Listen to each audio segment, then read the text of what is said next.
Good afternoon, Dr. Mudambi. Dr. Mudambi is the Frank Speakman Professor of Strategy at the Fox School of Business at Temple University. We are really delighted to have him here to share some of his insights for developing new material in our teaching course in the area of sustainability. Thank you so much for visiting. When I first read your book, The Empire of the Zone, I could see that there were two main themes that really hit me. One was the theme which was the sustainability theme, and one was the social empowerment theme. Could you elaborate about what sustainability means to you? Certainly.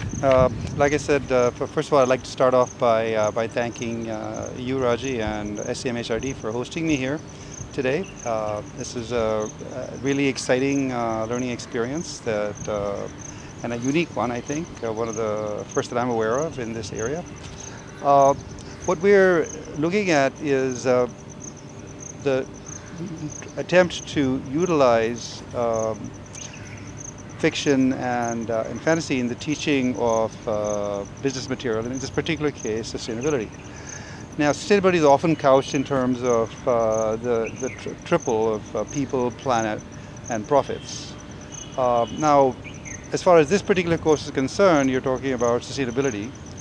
Uh, and so the notion of profits are analyzed in all business courses. It's sort of normal business as usual. And so we're going to just put that to put one side as far as this course is concerned, and focus the lion's share of our time on the other two, which are people and planet. Now, so it makes sense to focus on these two pillars. Now, these two pillars, the planet pillar, typically when we talk about sustainability, it refers to the physical environment. Right? It really refers to things like how do you maintain material well-being. When we talk about the people pillar, we're typically talking about the social environment. So basically, it's an equally important aspect. But oftentimes, when we think about sustainability, we tend to overemphasize the physical and underemphasize the social. Very often, sustainability courses are all about ecology, about the physical environment, about species extinction, about sea level rising, and so on, which are physical aspects. And when we talk about the social aspects, we tend to think of them in a completely different box. What I'd like to think about, and I think what's new and unique about this course that we're talking about putting together, is to recognize that these are two aspects of the same issue. They're both issues of sustainability. They're both issues because sustainability refers essentially to the maintenance of well-being. When we talk about the physical environment, we're talking about how do we maintain material well-being. When we talk about the social environment, we're talking about how do we maintain social well-being. So we are interested basically in studying sustainability in the large. So what we're trying to do in the course is to understand the underpinnings of these two pillars of sustainability. Right? So fundamentally, where do they come from? Because very often what tends to happen in many, particularly in discussions at the laymanist level, at the newspaper level, a lot of the discussions tend to be very much like following the iceberg model, where they look at what's on above the surface. But what's above the surface, we know in the case of the iceberg, is only 20%. 80% of it is below the surface and it's not seen. And so what we'd like to do in a course, particularly in a university course, is to really go below the surface, go below the water level and look at that 80% and really see all the things that make what you see above, what makes it possible. So now the physical environment is basically that's what we live in today. And to a large extent, this is the outcome of what we might call the physics of power. Okay, now the physics of power is something that began with the Industrial Revolution in the 1700s. Now this is all of our listeners and everybody in the course knows about the Industrial Revolution. You know, it began in England in the mid to late 1700s. And it began essentially with the first of what was called a general purpose technology. The first general purpose technology in a string of general purpose technologies that the human race has had to deal with from the mid 1700s onwards. The first of these, which launched the Industrial Revolution, was the steam engine. Now, what did the steam engine do?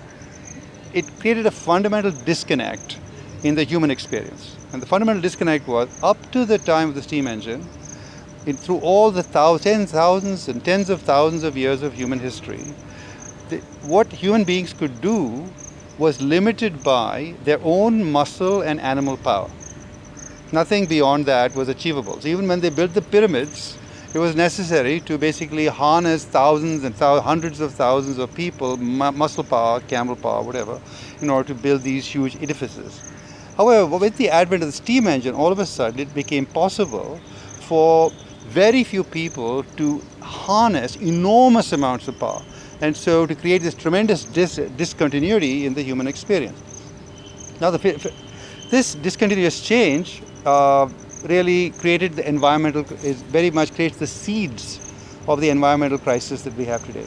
Because in order to harness this power, human societies are using sunlight at an unsustainable rate. Now, this is something that we need to think about a little bit, right? What do you mean? What do I mean when I say sunlight? Because ultimately, think about it in the following way: it takes millions of years to convert sunlight captured by trees through photosynthesis into fossil fuels like coal and petroleum. Yet we burn millions of years of sunlight every time we use a liter of petrol or run a mobile phone for a day. Right? So basically, if we drive around the block a few times in our car, or if we spend a day streaming videos on our mobile phones, we've used up essentially a few million years of sunlight. So technological advances that we have seen around us, and which are increasing in speed, these have increased per capita power use. So the increasing knowledge, our societies as we know are increasingly knowledge intensive, but the knowledge intensity is fueled by increasing power intensity, and this increased power intensity is essentially leading to the depletion of fossil fuels, the release of essentially, where you burn oil, you burn coal, what you're doing is you're taking all that trapped carbon and you're releasing it in the atmosphere. Right? That carbon was trapped for millions of years of carbon, and all of a sudden we are releasing it in a few hours into the atmosphere. So this is essentially this is our environmental crisis. Our environmental crisis is coming from the fact that we're taking things that took millions of years to happen, and we're using them up in a few hours. Okay, so this is fundamentally the physics of power. Understanding sustainability, we need to understand that ultimately everything we do, the difference between civilization and lack of civilization, the difference between what we consider to be civilized and what we consider to be uncivilized, is power. Fundamentally, this power which we see in the form of electricity, we see it in the form of light, we see it in the form of all different ways we see it around us. That's the difference, and that's essentially what civilization is all about. The second big pillar we're going to talk about is the social environment. Now, our civilizations that we have, our civilizations, our culture, what these do is they feed our higher order needs of socialization. Ultimately, social well-being is heightened by inclusion, participation, and self-determination. Now, for thousands of years, and again, these are coterminous things which perhaps we could discuss in a few minutes. For thousands of years, till barely a century ago, we as a human race, we excluded slightly more than half of our numbers from active participation in society. Okay, and we can this of course in the course, it's something that we'll delve in greater detail, but what we're referring here is to women.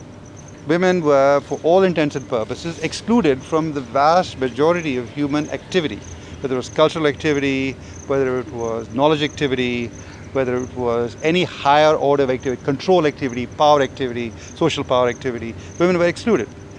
So female empowerment forms the second pillar of sustainability, because I'm going to argue that exclusion of women essentially led to what we might call incomplete society, a society which was essentially not compatible with what we as modern human beings would consider to be a civilized society. So these are the two pillars. Yeah, in fact, I was also dwelling as you were speaking that there are very few courses, at least I know in the Indian context. I'm not, maybe you can tell me about the US, where, we're trying to deal with sustainability not just in a symptomatic kind of, like you said, the superficial way. How do you think, like if I had to extrapolate this, how do you think this can fit into a business scenario, and if you could also tell our audience as to what we are planning to do with the Empire of the Zone case study and how they can write in their reviews. And Absolutely. I think that's a very good point you make, Raji. And of course, I think one of I think what we are very interested in doing here is to create a very exciting learning module. And the use of the Empire of the Zone in this context is based on the following, but something that's relatively well known in the psychology literature, but something that we haven't really used very much in business schools. In business schools, we tend to utilize what I call real world cases. We tend to, when we teach business, we tend to look at existing companies, whether they are Reliance or whether they are Shell or whether they are Walmart, and we say, well, what do the businesses do? How do they react? How do they deal with real world situations? How do they deal with challenges to their strategy, to their financial well-being, to their social well-being, and so on. Now, these are all very well, but these are essentially cases built on fact. However, we human beings have known for thousands of years, the psychologists have been documenting this through science the last 100 years, that human beings are programmed to learn through stories. Okay, that's the reason why we have things like the Ramayana, the reason why we have things like the Mahabharata, the reason why we have things like the Puranas and so on. All of these things were designed to impart learning. Okay, they were to large populations.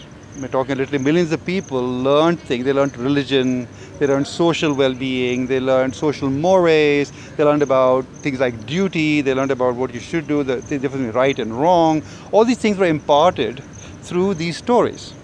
Now, because from the ancient times, our people realized, and this is not just in India, this is obviously true everywhere in the world, any society, whether it's the Norse of Scandinavia who had sagas, or whether it was the Greeks who had things like the Iliad and the Odyssey, all of these things were stories, but these stories were designed to impart culture, they were designed to impart socialization, they had a larger social purpose, and they essentially had a learning purpose.